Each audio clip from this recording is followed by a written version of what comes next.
Hi there and welcome along.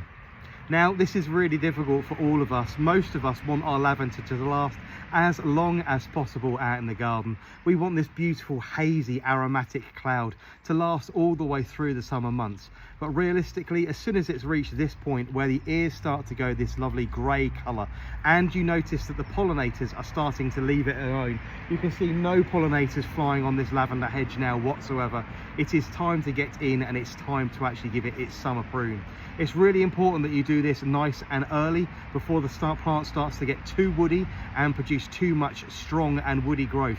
You want to keep the plant small, you want to keep the plant vigorous and of course young, making sure that it lasts just as long as possible in the garden.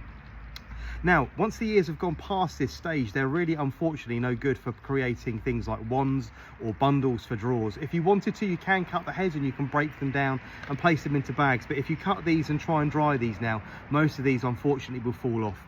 This lavender hedge is really quite young, so it's really important I get in here and I clip these back nice and early. And there's several ways of doing this. I can either use a pair of shears like these lovely ones from ARS. These are razor sharp all the time. This will be big for something as small as this. I could also use the fruit-nosed pruners, particularly handy, or I could get in there with my Falco secateurs, whichever it is best. At this time of year, it's also a really good idea to start thinking about taking cuttings as well. So if you wanted to generate more plants from your lavender, now is the time to do it. Right, I'll show you how to do a cutting first. Take a piece of nice young stem, something like this here. You want something about 4 or 5 inches long. You want it to have started to produce, you can see there, some semi-hard wood.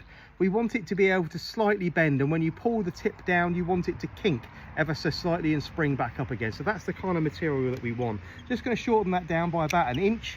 That's about what we want, and we want to strip away these lower leaves. Simply drag your fingers down the stem and pull the leaves away, leaving a nice tip of around 3 inches and around 2 inches of stem at the bottom. This is then dipped into hormone rooting powder. It is then placed into a really gritty soil mix, something along the lines of about 25% sharp sand, 25% horticultural grit, and around 50% peat-free multi-purpose compost. Into the greenhouse and water this incredibly sparingly. These will sprout in no time at all, and in a matter of months you'll have dozens and dozens, depending on how many you've taken of course, dozens and dozens of lovely lavender plants to use. You'll need to keep them into the greenhouse until the beginning part of the winter, and then move them out into an unheated greenhouse. Give them some protection from the weather over the winter. Move them into a 3-inch pot and start moving them on next spring before you bed them out, probably in about March or April time, but they will need some protection during the winter. Right, actually cutting your lavender, you need to actually get hold of this in a bunch, and I'm going to move the camera down so you can see a little bit better. Let's turn this down for you. There we go. Right, you want to get hold of your lavender in your hand, and you want to cut it about 1.5 inches below where the growth came from, ending up with a really nice shaped domed plant. Cut it back slightly into the hardwood. I say this stuff, if you wanted to keep, you can keep, but clip it back in a nice oval round shape.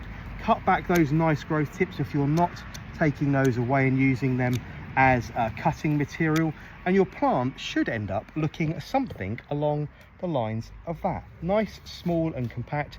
This one actually could probably go back just a little more. Just give it a nice light clip, take all that woody growth off of it. It is then time to give these a really good liquid feed. You can use whatever you like. Obviously, I'm a huge fan of the Sea Feed Extra from Envy. I'll give these a really good drench. You need to give them a little bit of energy just to grow away, and these are going to start producing nice strong growth and start hardening that growth up for next year.